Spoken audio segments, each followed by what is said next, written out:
मित्रांनो, आता काटेवाडी आपण सोडलेली आहे आणि काटेवाडीच्या चौकामध्ये पालखी पुढे आल्यानंतर या ठिकाणी मेंढ्यांचं रिंगण आपण बघणार आहोत। मित्रांनो, बारामतीवरनं आज सकाळी ज्यावेळा संत तुकाराम महाराजांची पालखी प्रस्थान झाली त्यानंतर ही काटेवाडी या ठिकाणी आलेली आहे आणि काटेवाडी या ठिकाणी आल्यानंतर ही काटेवाडी मुक्कामावरनं विश्रांती घेतल्यानंतर निघाली आणि काटेवाडी चौकात हायवेला आल्यानंतर त्या ठिकाणी मेंढ्यांचं रिंगण केलं जातं। आता ही आपण बघतो पालखी त्या चौकामध्ये आलेली आहे, पालखी रथामध्ये ठेवण्यात आलेली आहे आणि आता जे मेंढ्यांचं रिंगणाची तयारी आपण बघतोय आणि या ठिकाणी आदेश बांदेकर आहेत जे हे धनगर समाजाचे जे लोक आहेत त्यांची माहिती घेत आहेत या रिंगणासंदर्भात आणि ही रिंगणाची जी तयारी आहे मेंढ्यांच्या रिंगणाची ही या ठिकाणी सुरू झालेली आहे। काटेवाडी येथील मेंढ्यांचं रिंगण या नावाने हे रिंगण प्रसिद्ध आहे दरवर्षी या ठिकाणी आणि बघा हे मेंढ्या आलेल्या आहेत आणि यांचं रिंगण जे आहे ते सुरू झालेलं आहे। पालखीला पूर्ण प्रदक्षिणा या सर्व मेंढ्या घालत असतात। आपण बघतोय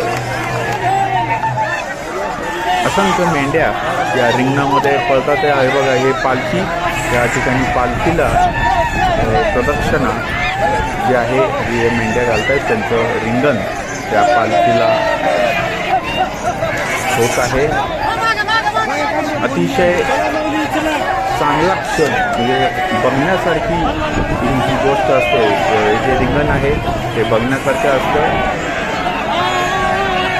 भरपूर मेंढ्या या रिंगणामध्ये या पालखीला प्रदक्षिणा घालत असतात। ज्याला मेंढ्यांचं रिंगण काटेवाडीतील मेंढ्यांचं रिंगण म्हणून हे प्रसिद्ध आहे। पालखी प्रस्थान झाल्यानंतर देऊवरून निघाल्यानंतर ते पहिलं मेंढ्यांचं रिंगण या ठिकाणी आपण बघत आहोत आणि या मेंढ्यांचं रिंगण झाल्यानंतर पालखी ह्या ठिकाणावरून पुढं प्रस्थान होते इंदापूरकडे आणि आज संध्याकाळचा जो मुक्काम आहे हा सणसरला आहे। त्या ठिकाणी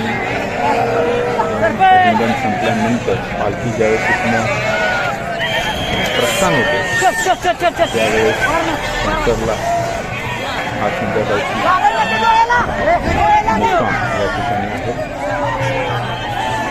रिंगण संपलेलं आहे आणि रिंगण संपल्यानंतर सर्व विश्वस्त मंडळी असेल पोलीस खातं असेल आणि या ठिकाणी आपण बघतो पोलीस अधिकारी त्यांच्या पत्नीसह त्यांनाही फुगडी खेळण्याचा मोह जो आहे हा आवडता आलेला नाही। हे या ठिकाणी फुगडी खेळतायत। अरे तुम्हाला असू दे आम्हाला चालत ना। त्यांच्या पाठोपाठ विश्वस्त संत तुकाराम महाराजांचे वंशज या ठिकाणी फुगडी घालतायत। सुनील महाराज मोरे माजी अध्यक्ष वरिष्ठ या पालखी सोहळ्यामधले जे वंशज आहेत ते बघतो आपण आणि या ठिकाणी पालखी फुगडी खेळून झाल्यानंतर एकमेकांचे चरण स्पर्श केले जातात। मित्रांनो, अशाच बातम्यांसाठी आमचं चॅनल